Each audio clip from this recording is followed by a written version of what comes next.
Hello, my name is David Ridge. I moved here in 1961 with my family. My dad was in the Air Force, and we were previously stationed at Wright-Patterson Air Force Base in Dayton, Ohio. And when he told me that we were coming to Texas, what I thought about that, I was very excited because I just knew that I was going to be like Hopalong Cassidy.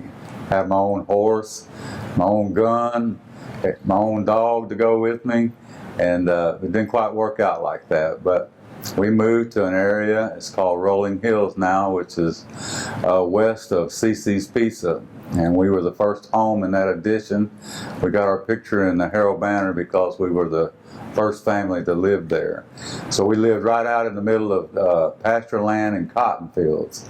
And we went from living on a base that had 10, 12,000 people to being just me, my brother, my mom and dad in the middle of a cotton field. So I didn't feel too much like Hopalong Cassidy, more like the Lone Ranger at that time. There's been a lot of changes when we moved here in 1961. There was the Hunt Drive-In, approximately where J.C. Penney's is now. And just a little bit to the south of that was the Greenville Lanes bowling alley that the Putmans ran. And that was a big excitement going on around Greenville, was the Hunt Drive-In, which we would sneak in because we just lived right across the street from it and watch free movies. We'd cross over barbed wire fence and go on down to the merry-go-round and sit there and watch a movie. And if we'd been real lucky, maybe found some Coke bottles and cashed them in, we might have enough money to get a bag of popcorn while we watched those movies. At the corner of, I went to school at Bowie on Stonewall Street, but it wasn't the size of the school that there is now. And we would walk down Terrell Road if it wasn't raining, because at that time Terrell Road was a dirt road. And if it was raining, we would go across Wesley Street and walk down Stonewall Street to Bowie School. But on the corner of Wesley, which was 2-lane at the time, and Terrell Road was a farmhouse, and they did have horses.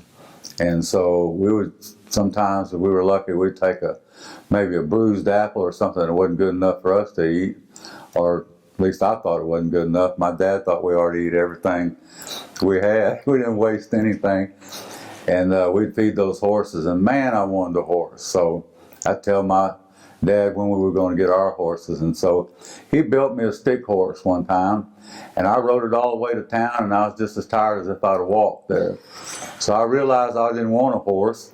Now I moved on up to a motorcycle. I never did get that either, but I did get a bicycle. I don't know, I think maybe some of y'all can relate. When we moved here, there was 2 lights between here and downtown Greenville. The first one was at what they called the T, which is Wesley Street and Joe Ramsey Boulevard. There was a stoplight there. And then there was another one at the corner of O'Neill and Wesley Street. And after that, the only thing that slowed you down was you had to wait for the trains across the railroad tracks, and you could come on to town.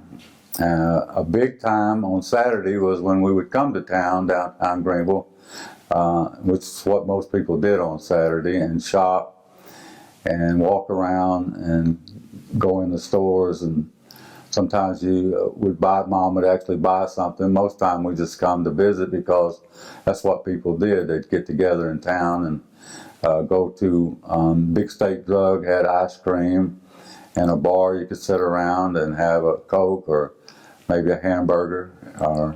Then the Ernie's was downtown as well.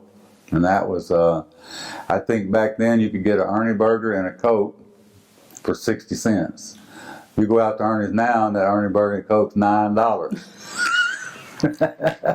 You know, I guess it's all relevant, but 60 cents seemed like a pretty good deal. In fact, where Juice is now, this building that we're currently in used to be the old junior high, and they had an open campus. And we would get 60 cents for our lunch if we didn't take it. And they had really good food here in the cafeteria. They actually had hamburgers that they cook up then, or you could go to the cafeteria. They had a snack bar and a cafeteria.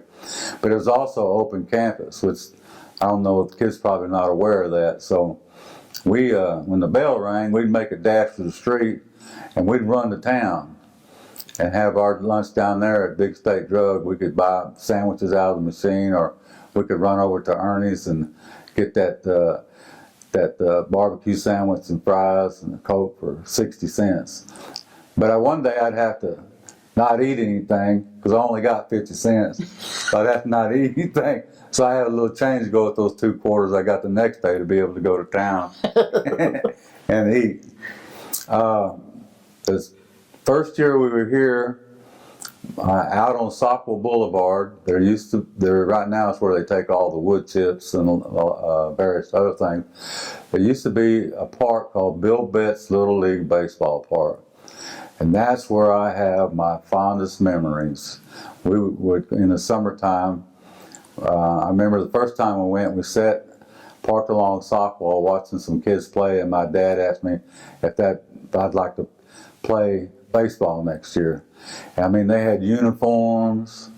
You know, it wasn't just like playing in the neighborhood in your tennis shoes. These guys had uniforms and ball caps. And I said, yeah, I'm all about that. So from the time I was 8 until I was 15, I played at Bill Betts. They had a different age group.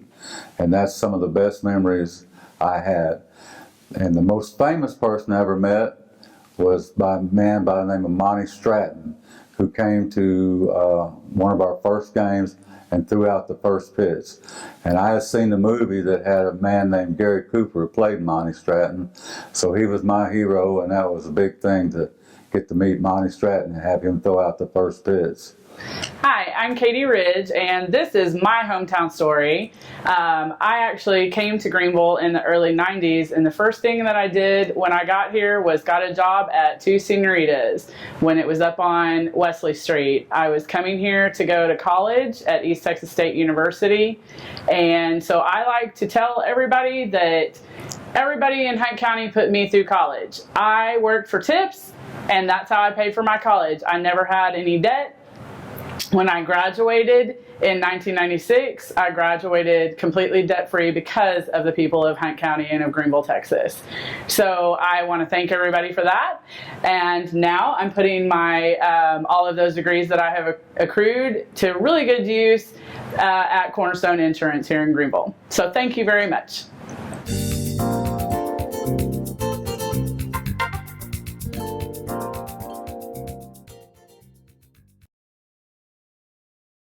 When you pick Juice Internet, you get more.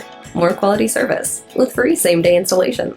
More options for packages, either standalone internet or bundled with cable TV. More hometown pride with employees and decision makers right here in Greenville. More reliability when you need it most. And more convenience with bills rolled in with your other utilities, along with easy drive-through service. Nobody does internet like Juice. So when you're ready for more, you know who to call. Juice Internet. Hometown service. World-class reliability.